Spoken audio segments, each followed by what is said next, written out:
Time for a book haul, guys. I'm excited about this one because a lot of the books I have here, I picked up on a fabulous trip I had with my family to Poland and to Czech Republic.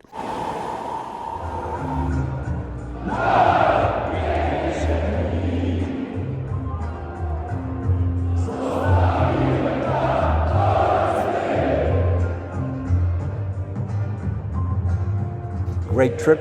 Of course, I couldn't stop myself from going into bookstores, and I picked up quite a few books in Polish I wanted to keep, and Polish authors, so we'll talk about those. But first, let's talk about some books that I picked up that are books in English. Żelazny, there are a couple of Żelazny books here, and Philip K. Dick, in this case, Deus Irae. I've heard about this book, I think from Chris from Liminal Spaces. I don't remember if he loved it or not, but I wanted to read. Lately, I've read quite a few books that had a bit of a religious, philosophical aspect to them. Of course, Canticle for Leibowitz, which I read with Chris, comes to mind. But this one, I think, from just reading the back of the book, also has that cultish, religious aspect to it. And I'm curious how this combination of authors will work out. Philip K. Dick is one of my favorite science fiction authors. Roger Żelazny, I have not read yet. I'm meaning to get to him, and hopefully soon I will read a Żelazny book. There's another one here that I picked up, right? Chronicles of Amber. This was only a couple of dollars. I picked this one up, hardcover. I love the drawing on the cover. Nelson Doubleday. Beautiful condition also. So this is volume 1, Chronicles of Amber. So this is I believe it's the first 2 books that this one features. Let me double check. Yeah, it's The Nine Princes in Amber and The Guns of Avalon. Let me know if this is what I still don't know. Is this more fantasy or is it more sci-fi? I think it's more fantasy, but I have heard people talk about it also as a story that has science fiction aspects to it. So I'm very, very excited about this one. Here are a couple of hardcovers that I was very excited to find, very inexpensive. Dan Simmons, Hyperion, possibly my favorite, top 3, I would think for sure, book when it comes to science fiction. And Dan Simmons' Ilium and Olympus hardcovers. These are so beautiful. I do have them in mass market paperbacks, but these are going to look amazing on the shelf. So I'm excited about these. I have not read Ilium or Olympus. This year I did read Terror by Dan Simmons, and it blew my mind. The Terror I thought was amazing, incredible, such a fantastic story, so beautifully done, beautifully executed story that seamlessly combined a true tale of exploration, tragedy with a supernatural element to it. Fantastic. Dan Simmons is awesome. Greg Bear is great too. I read Blood Music by Greg Bear and really liked it. I thought it was good. Similarly to The Terror, it also has an element of like body horror, but a great science fiction book. The Forge of God. This was $1. I don't know anything about The Forge of God other than some moons disappearing, but do tell me if I should prioritize Greg Bear's The Forge of God if you've read it before. Let me see what book I should talk to you about next. Maybe, just maybe, it should be The World of Null A by A.E. Van Vogt. So this is when we're talking about classic science fiction, when we're talking about science fiction from the golden age of SF. A.E. Van Vogt definitely has his place, and I'm definitely looking forward to reading this book. There are a couple of books, the Gunmakers of Isham, something like that. Hang on. I don't know, is it something Gunmakers of Ishur or something like that, is the other one that I was looking for, that I've been on the lookout for. But The World of Null A was definitely high on my list of books from that golden age of science fiction. But going back, Michael Moorcock, look at this, The Hollow Lens. This I was given by someone. It cost $20. Yeah, I don't know, Cornelius Chronicles, I don't know anything about it. I don't know if I'm going to read it anytime soon. I will probably read it at some point. It's so short. It's in beautiful condition. I love the edges. Fantastic, right? The Hollow Lens by famous Michael Moorcock. I have not read any Moorcock. Let me know if you have. And here's one. This is a brand new book that was picked up for a price of a used book. Hello. I could not pass this up. I got this in Ridgewood, Queens at this Tapas bookstore. that I like to go. They also have really good coffee there.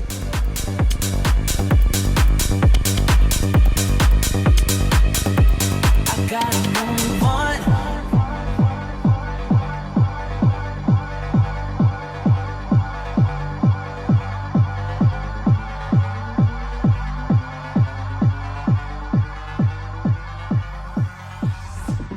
In any case, Where the Axe is Buried. So this is, of course, Ray Naylor. This is his second big book. He also wrote a novella in between, but his first debut, which made quite a splash, was The Mountain and the Sea, of course, which I liked. I didn't love it, but it was an interesting look at kind of a near future scenario with some amazing technology that was developed, some economical and environmental catastrophes that were happening and brewing. It was an interesting, very ambitious debut, and I liked it enough where I'm definitely excited to read this one. I don't know anything about Where the Axe is Buried. Has anyone read this book, Where the Axe is Buried? If you have, leave a comment. Did you like it? Did you hate it? What did you think of it? So now I think I'm going to talk about the books from Poland, although maybe these are books from my Polish haul, right? The first one I'll talk about, I said they're all by Polish authors. I think they're all by Polish authors except for one, except for Bernard Weber. Weber, I believe, is a French author. I should have checked before I started recording this, but I believe he's a French author. Let me check quickly. Yep, he's French. Bernard Weber, one of the most popular French authors, born in 1961 in Toulouse. Anyway, Gwiezdny Motyl is the title of this book. I have no clue what the English title might actually be. I can translate. Gwiezdny Motyl would mean butterfly from the stars, starry butterfly. I don't know, but it's butterfly and it's stars. So yeah, I Googled this book, mixed reviews, but it seemed very intriguing, the premise of it. And I definitely wanted to expand my reading horizons because obviously most of the stuff that I read, probably like you, is English-speaking authors. And of course, I do mix Polish authors because that's my first language is Polish. But other than that, it's kind of like when someone really becomes famous, like Cixin Liu with the Remembrance of the Earth's Past trilogy, which I really enjoyed reading. Then I get to read a Chinese author once they've made it. But more niche or older authors, when was this written? I think this was in the 90s, I want to say. Oh no, copyright 2006. So this is actually pretty recent, only 20 years ago. Not that old at all. Bernard Weber, have you heard of Bernard Weber at all? Let me know, please. Gwiezdny Motyl keeps falling down, so we'll put it down like this maybe. And let's talk about Janusz Zajdel with Paradyzja or Paradise. Zajdel is probably the second best known Polish science fiction author, and I have yet to read him. So I'm really excited to find Paradyzja, one of his best known works. Limes Inferior is another one that many people talk about. But Paradyzja, an interesting book, a little bit of dystopian, a little bit of 1984 vibes. Zajdel was a contemporary of Lem's. He passed away, I think, in 1985. This was written in 1984, so this was his last major work. Yeah, he was very much interested, kind of gloomy, but interesting, kind of combining elements from what I've heard of hard SF with the human condition, and obviously living his whole basically adult life under the threat of Soviet Union, the communist oppression, the Cold War, whereas Lem lived until 2006, so he was kind of able to, maybe towards the end of his life, break out a little bit from the oppressive weight of that Soviet Union's blanket that was over Poland at the time. Zajdel lived his whole life and it died in 1985 or 6. So missed out on seeing the Berlin Wall collapse. But his works, his science fiction books are supposed to be very interesting, different, and I'm really looking forward to reading this one. There's a orbital colony, there's this world. I don't know enough about it to really talk about the details, but if I do read it later on this year, I'm going to be really excited to tell you about Zajdel because he is a well-known Polish science fiction author that I have yet to read. All right, next one on the list is another Polish science fiction author that I've been wanting to pick up, Jacek Dukaj, contemporary author. He was born 1974, the year I was born. So he is still writing and has many, hopefully many great years ahead of him. Two books I picked up by Dukaj, Inne pieśni, I do not know what the English title would be, Other Songs, and Starość Axolota, The Old Age of Axolot. Beautifully printed. These books are awesome. There's some beautiful drawings inside them. I'm really enjoying the way a lot of the Polish books have been printed and presented. Was quite impressive. I love also this robot here, Android with get a life. You know, that dual meaning of that is fantastic. For an artificial being, get a life across its forehead, kind of sprayed. That's pretty cool. Anyway, so this actually was made into a Netflix, I saw it on the back, Netflix movie or a series called Into the Night. I gotta check that out. I did not know about that. I'm gonna check it out. But Dukaj is a Polish science fiction author who's really well known. He talks in his books a lot about alternate history, alternate physics, logic, human nature, religion, many different themes throughout his books. And he's well regarded, very well regarded as one of the, if not the best Polish science fiction author writing currently. So there we go. We've got kind of old school Polish author, and we've got Dukaj, who is kind of on top of the science fiction world in Poland right now. What else? Now, when we talk about Polish science fiction authors, of course, we have to talk about Lem. And I picked up a couple of things from Lem. I'll get to them in a second. But this is not a book that Lem wrote. This is a book of quotes. Lem was so famous for his quotes. Such a deep thinker that these quotes are incredible. And I do love quotes. If you've watched any of my Why Sci-Fi episodes, you may have noticed that the quotes are a theme. My favorite quote is from Arthur C. Clarke. Either we are alone in the universe, or we are not. Both prospects are equally terrifying. I love that quote. Anyway, there's gonna be some good Lem quotes, I'm sure. Speaking of Lem, Stanislaw Lem, Ursula K. Le Guin, two of my favorite science fiction authors, two of my favorite authors, period. And they corresponded between one another for about 12 years, between 72 and 84. They wrote letters to one another. And this is a collection. I believe it's a complete collection of their letters, and they're already, I read just a bit, it already looks very interesting, very promising.